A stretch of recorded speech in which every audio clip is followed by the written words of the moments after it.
Yang masih minum cair, pas buka puasa Anda dengan bismillah, yaitu dengan meminum ini. Ini untuk membatalkan puasa. Ini yang sudah merasakan kan rasanya agak segar, adem. Nah, pas minum, habis minum itu ucapkan alhamdulillah, minta kesembuhan, dan silahkan Anda sholat maghrib dahulu. Setelah sholat maghrib kan paling tidak makan waktu antara 4-7 menit itu orang yang sholat. Nah, setelah sholat Anda silahkan buka dengan makanan minuman yang sudah Allah siapkan di hadapan Anda. Berkat madu asam lambung bisa langsung sembuh, tanpa madu asam lambung balik lagi.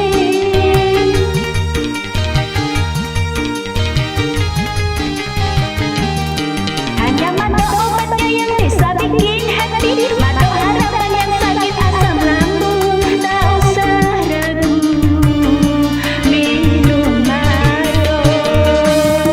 Bismillahirrahmanirrahim. Assalamualaikum warahmatullahi wabarakatuh. Salam sehat bersama SJ. Pada kali ini kami akan membahas bagaimana menyikapi asam lambung, GERD, anxiety, MAH saat puasa atau puasa Ramadan. Sebelum kami lanjutkan ke topik yang utama, paling tidak kita harus mengetahui dulu apa sih perintah, kenapa kita diperintah puasa, sedangkan ada orang yang sakit, ada orang yang sehat. Nah, ini kita tetap diperintahkan berpuasa Ramadan itu dan diwajibkan. Kita harus ketahui dulu bahwa Allah berfirman di surat Al-Baqarah di ayat 183 yang berbunyi, Bismillahirrahmanirrahim, Ya ayyuhalladzina amanu kutiba alaikum syiyam kama kutiba ala ladzina min qablikum la'alakum tatakun. Yang artinya, wahai orang-orang yang beriman, diwajibkan atas kamu berpuasa sebagaimana diwajibkan atas orang-orang sebelum kamu agar kamu bertakwa. Nah, saat kita diwajibkan berpuasa, Allah juga tidak harus memaksa kita semua berpuasa. Ada orang yang sakit, tetapi sakit ini atau tidak puasa ini atau tidak kuatnya puasa ini Anda sendiri yang mengetahui dan Allah itu. Orang yang memang benar sakit dan tidak tidak kuat untuk melakukan puasa, maka Allah memberikan keringanan, dibolehkan kita tidak puasa. Bahkan kalau kita memaksa puasa karena sakit, itu malah akan mendapatkan dosa, bukan mendapatkan pahala. Karena apa? Kita sedang menzolimi diri sendiri. Saat kita sakit, saat kita tidak kuat, kita tidak perlu berpuasa. Kita juga boleh mengganti puasa nanti setelah selesai dari puasa, atau membayar puasa yang kurang tadi. Jadi kalau kita memang tidak kuat, boleh kita tidak berpuasa, hanya membayar fidyah saja. Atau kalau kita setelah puasa kita sembuh, ya kita membayar atau mengganti puasa Ramadan itu dengan hari-hari yang lain di luar Ramadan itu. Dan untuk yang benar-benar kuat, bisa masih kuat, tetapi suka, namanya setan ini pintar sekali membuat kita seakan-akan tidak kuat atau tiba-tiba cemas, ya, karena setan ini musuh kita yang nyata. Kadang membuat kita was-was, membuat kita cemas. Akhirnya saat kita sudah puasa, dibikin panas sedikit kita langsung panik. Umpama perut kita dibikin panas sedikit kita langsung panik dan kita langsung makan.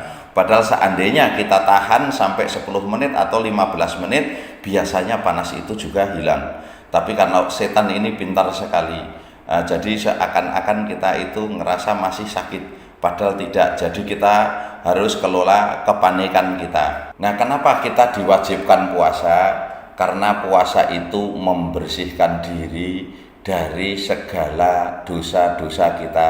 Seandainya kita kuat, kita puasanya benar, jadi puasa itu enggak hanya menahan lapar dan haus saja, tetapi menggibah orang atau menggunjing orang, menghina orang, terus melihat sesuatu yang kira-kira membuat kita dosa atau membatalkan puasa. Ya contohnya umpama ada seumpama laki-laki melihat ada wanita cantik, kita kagum, ngeliatin, melotot gitu, itu juga akan membatalkan puasa. Puasanya tidak batal, yang batal hanya pahalanya saja.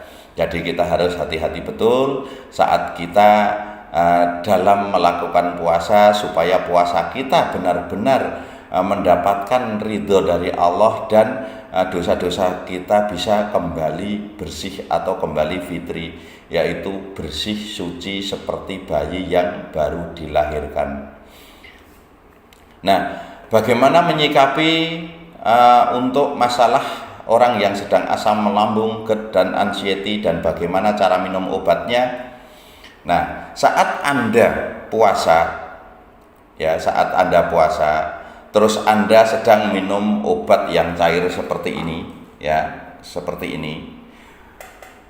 Kalau di aturan minum itu kan hanya setiap pagi pas bangun tidur, itu aturan minum pada saat tidak puasa.